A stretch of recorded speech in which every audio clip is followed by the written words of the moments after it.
And now for something totally different. What have we got here?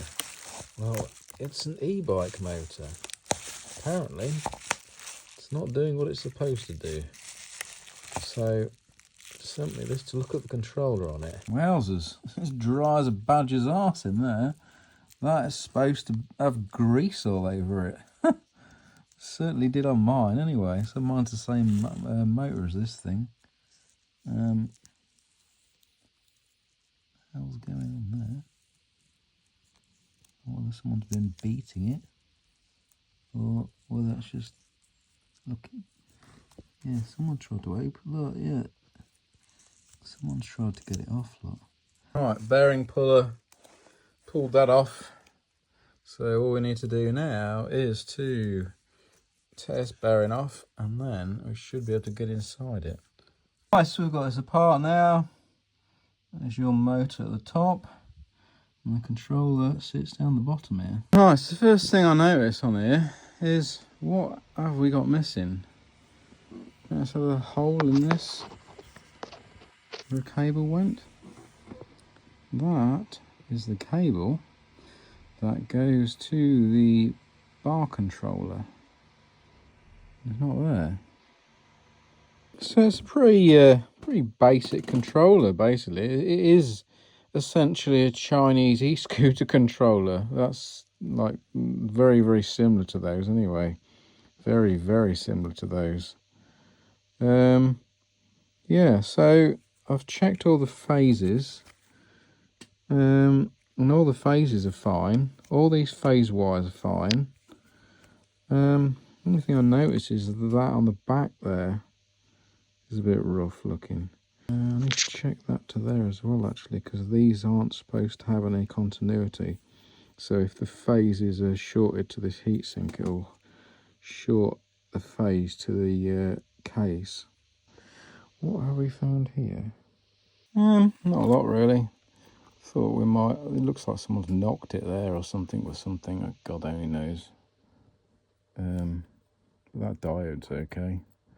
A bit of solder on there, but I'm guessing that's been done at the factory because there's still silicon on top of it, of excess solder.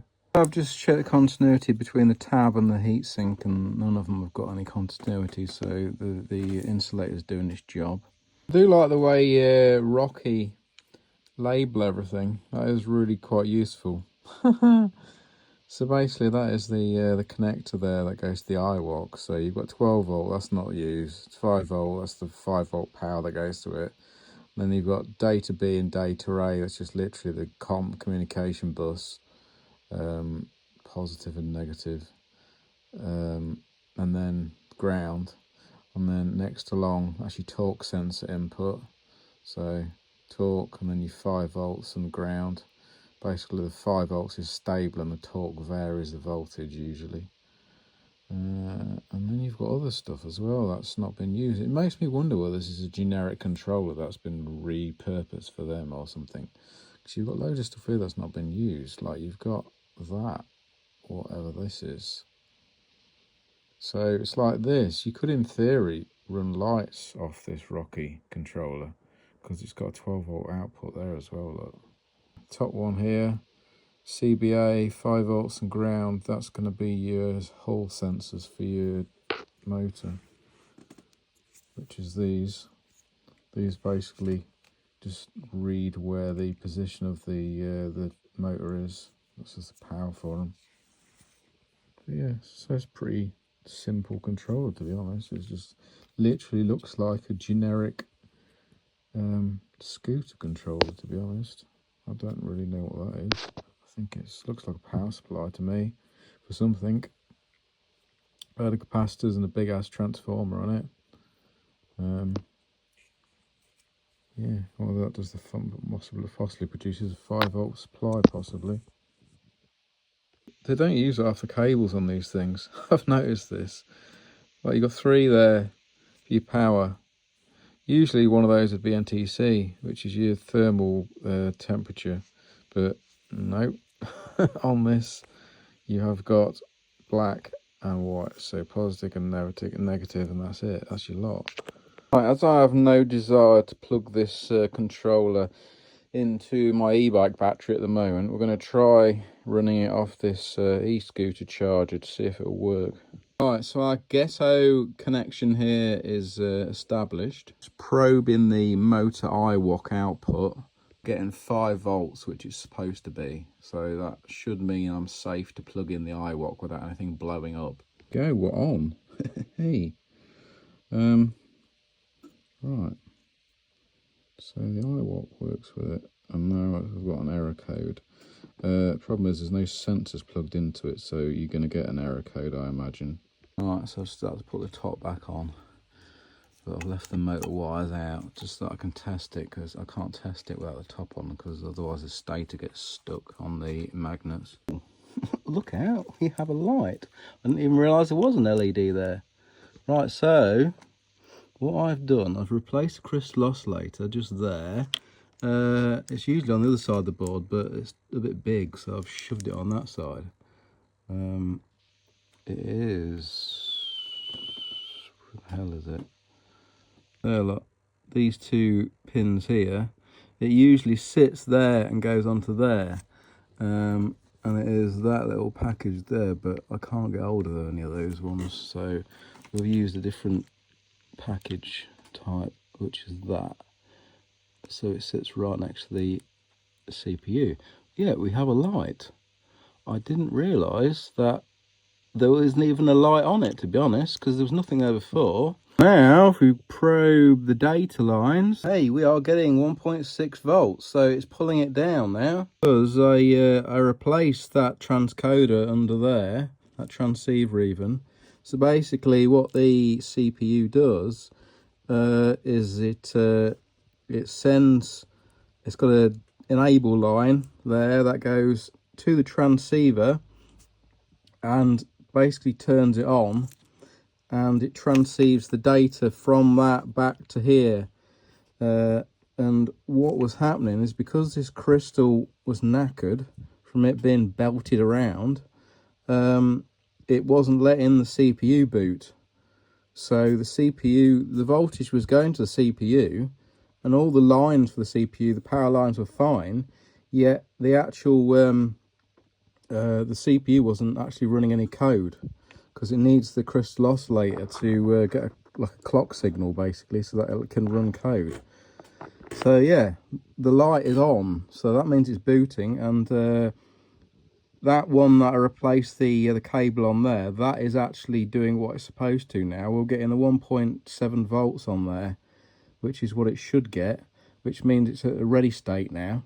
So now if I plug the iwok into there, it should actually work, fingers crossed. So I've got the oscilloscope on the job. Hey, data is appearing on the data pins. Beaut. Right, so it does actually turn on. It's not showing any errors in the app, so I'm going to try plugging it into the motor. So I'm just probing the connector with the oscilloscope, and I think I've got the signal pins mixed up.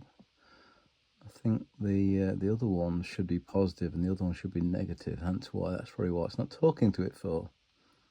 That'll be the problem. I'm just probing on my bike. Yeah, we've got the TX and RX pins mixed up.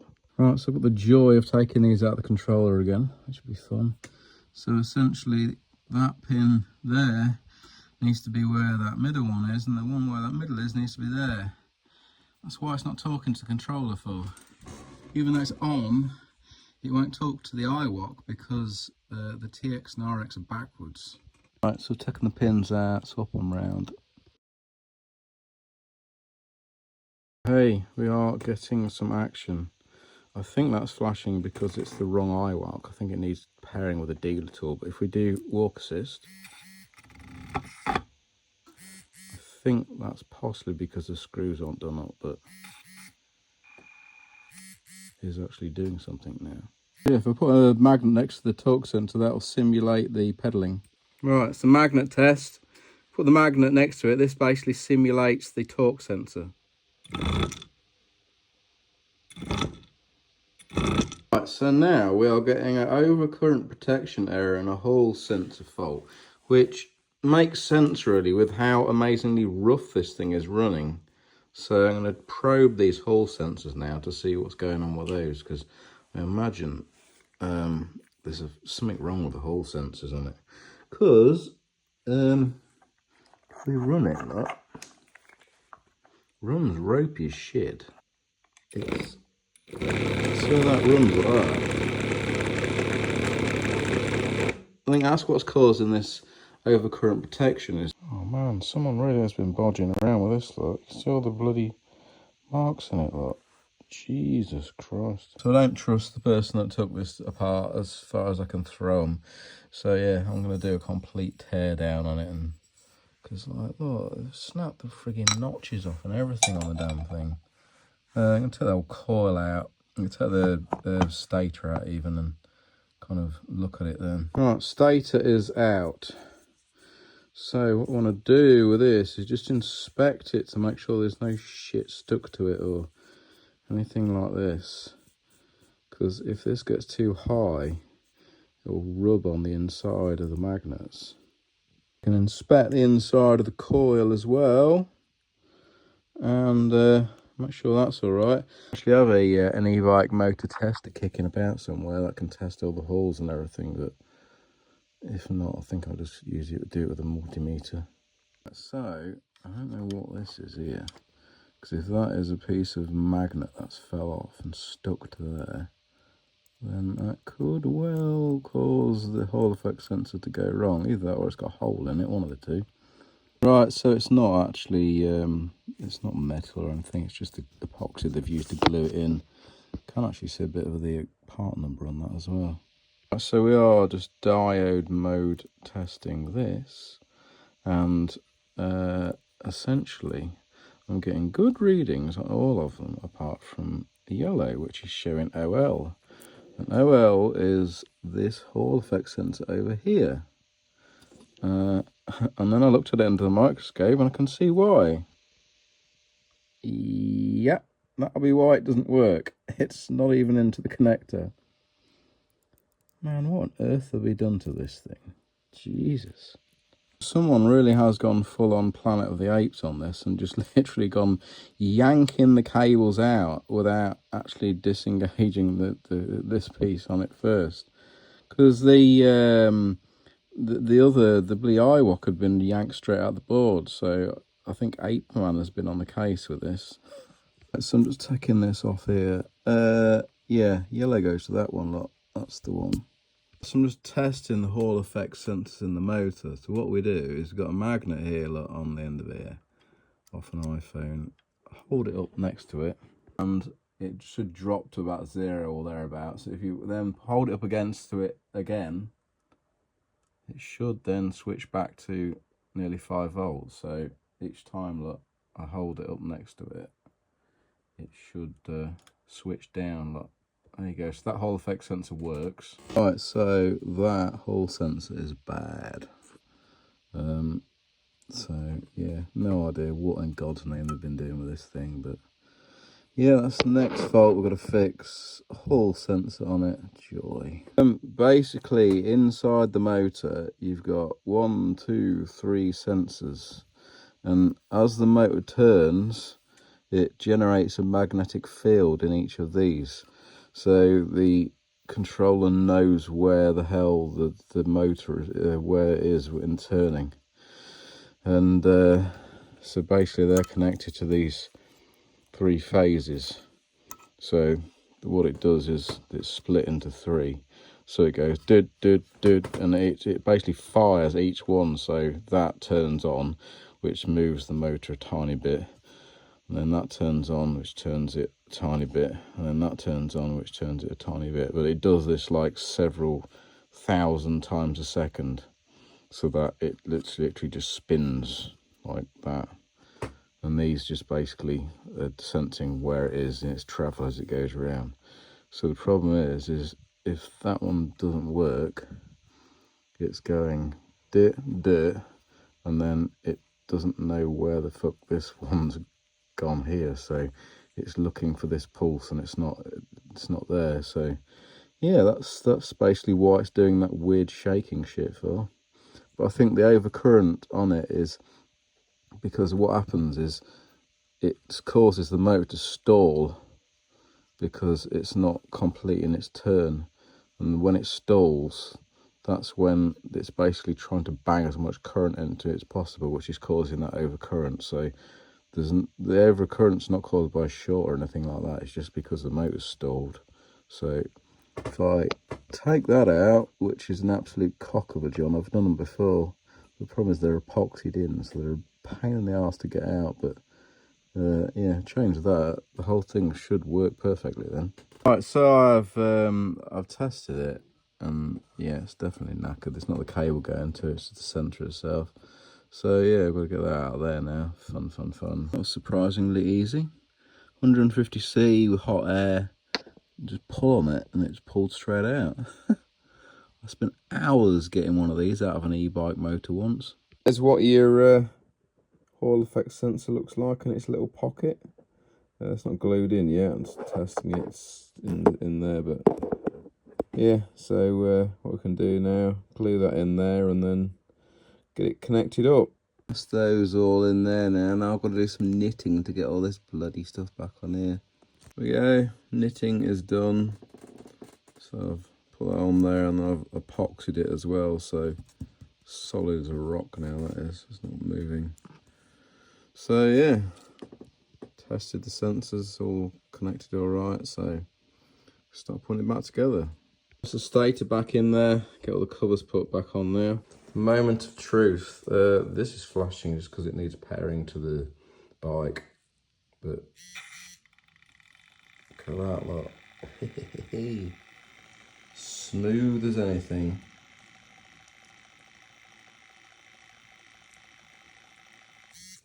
Alright, so we try the let's try the torque sensor now. The torque sensor's a bit iffy. You ought to yeah, check the corrosion on the pins as well. Right, so we are finally working. This dumbass here decided to use the wrong sort of magnet. The little magnet I was using wasn't powerful enough. I've got these big ass neodymium ones here that work half miles better. So if we do this, that is essentially the torque.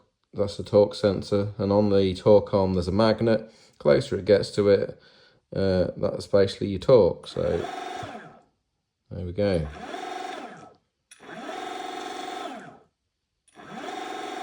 It works. There we go. Result.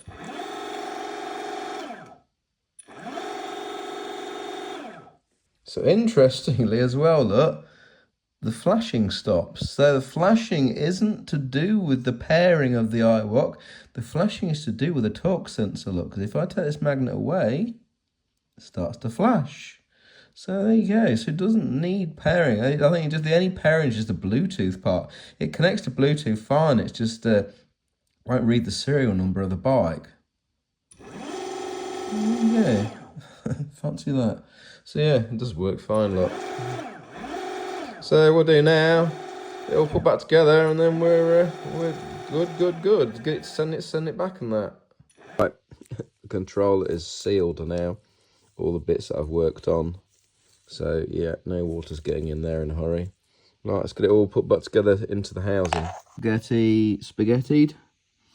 Go, that is all back together, all ready to ship back to customer. Just testing that lot, and that is working fine. This flashing like this, I've just looked on the app and it's showing speed sensor fault, but it will be because the speed sensor is not plugged in. But yes, everything works how it should do. I've left that off because I think the customer's going to re-grease the train and stuff to do it, so I'll leave it up to them to do. But yeah, so that is all sorted and all working, so there we go, job done. If you've got one of these, need it fixing, and send it in and she'll get it sorted for you.